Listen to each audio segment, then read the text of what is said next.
Trump donors are not only supplying money for his presidential campaign, but also covering his legal fees by the tens of millions.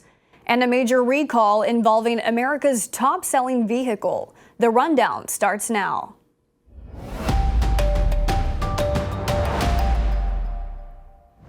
This is Straight Arrow News, bringing you unbiased, straight facts. Today is Monday, July 31st. Thanks for joining us. I'm Kara Rucker.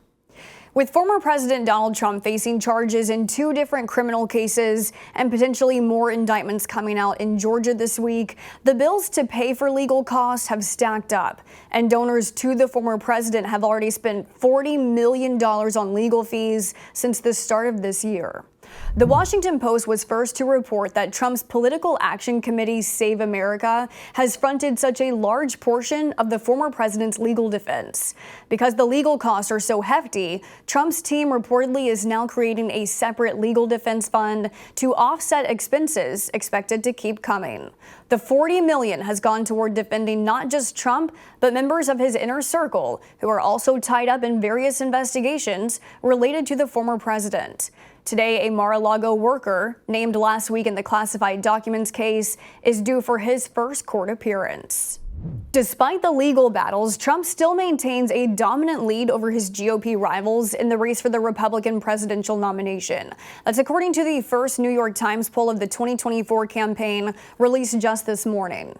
According to the poll, Trump is still pulling in the majority of Republican support at 54%. Florida Governor Ron DeSantis, the second-place vote-getter, is getting less than a third of that at 17%. No one else is polling at more than 3%.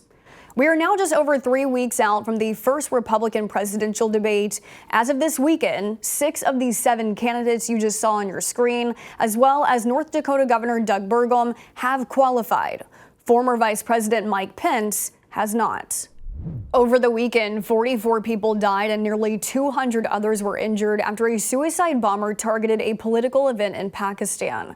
It was a convention organized by an Islamist party. Explosives were detonated near the convention stage, according to local police.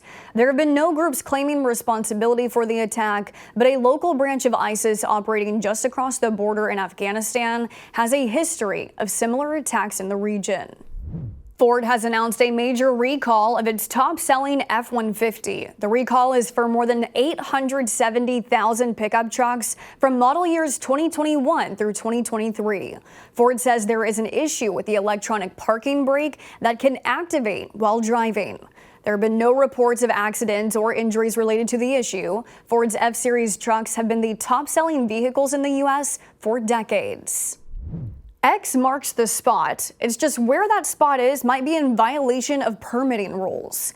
A giant glowing X was placed on top of the San Francisco headquarters of the company formerly known as Twitter on Friday. The X logo seems to be a nuisance for neighbors who have posted videos online showing its bright light shining into nearby apartment buildings. San Francisco's Department of Building Inspection has opened an investigation into the X structure. CEO Elon Musk has said he plans to keep the company's headquarters in its San Francisco location.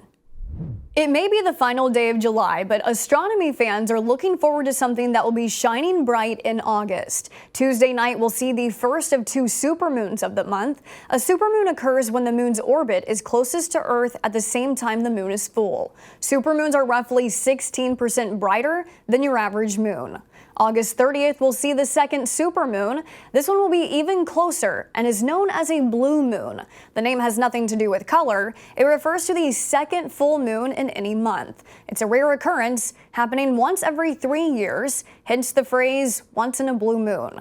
If you miss this one, you'll have to wait until 2026 for the next.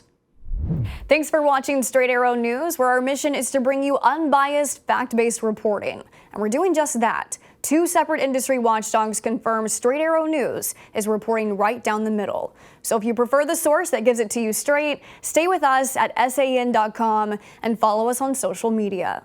Unbiased, straight facts, that's Straight Arrow News. We'll see you back here tomorrow. Until then, I'm Kara Rucker. Have a great day.